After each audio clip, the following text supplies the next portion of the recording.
19, seorang pria muda bernama Nayib Bukele terpilih menjadi presiden. Dia menjadi presiden di usia yang baru menginjak 38 tahun.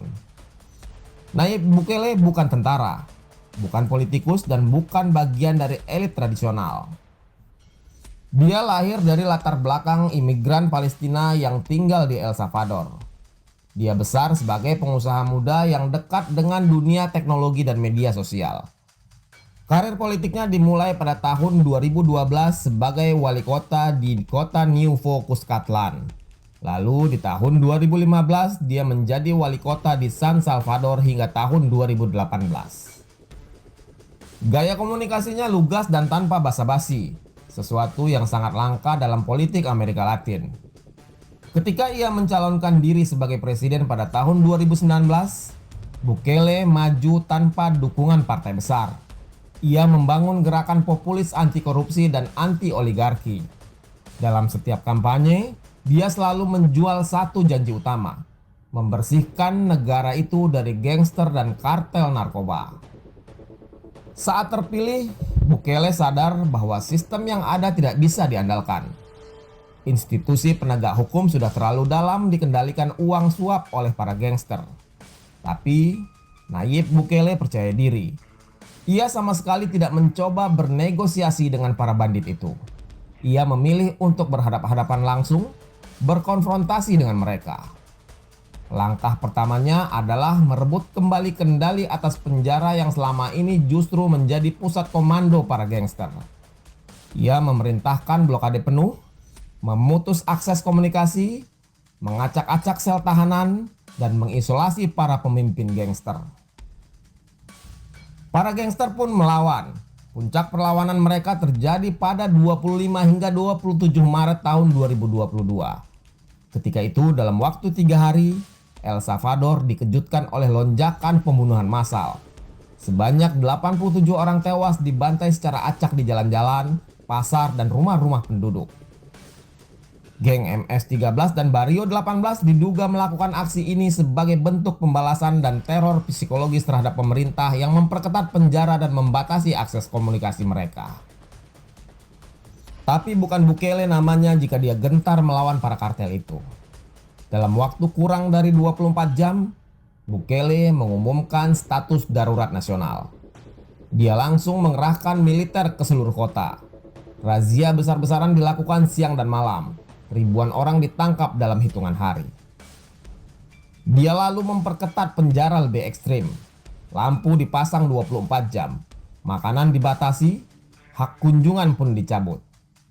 Bukele kemudian mengunggah foto-foto penangkapan massal dan para geng yang ditelanjangi, diborgol, dan dijejerkan di lantai penjara nampak di media sosial dengan jelas. Pesannya pun jelas, negara tidak akan kalah oleh para gangster. Sejak saat itu perlawanan nyaris berhenti. Geng-geng besar kehilangan pemimpin, kehilangan komunikasi, dan kehilangan wilayah. Banyak dari mereka yang mencoba melarikan diri ke luar negeri, sementara yang tersisa hidup lari bersembunyi. Bukele tahu bahwa mungkin saja bos-bos gangster itu akan melakukan pembalasan dan perlawanan lagi. Tapi dengan kekuatan penuh di tangan, dukungan publik yang solid, dan kontrol total terhadap keamanan dalam negeri, Bukele memastikan El Salvador tidak akan pernah kembali seperti dulu. Dalam waktu singkat, lebih dari 70.000 orang ditangkap, termasuk simpatisan dan anggota aktif para gangster. Mereka digiring ke penjara super maksimum baru yang dibangun Bukele dengan kapasitas 40.000 narapidana. Penjara terbesar di benua Amerika. Bukele menyebutnya sebagai tempat bagi mereka yang ingin meneror rakyat. Keberhasilan Bukele ini dimulai dari satu hal: kontrol penuh terhadap institusi negara. Ia tidak hanya menekan para gangster, tapi juga merombak kepemimpinan di tubuh militer dan kepolisian. Ia mengangkat perwira-perwira muda yang loyal dan berani, lalu memerintahkan mereka untuk bertindak tanpa ragu. Perintahnya jelas: kuasai jalanan dan jangan beri ruang bagi para gangster.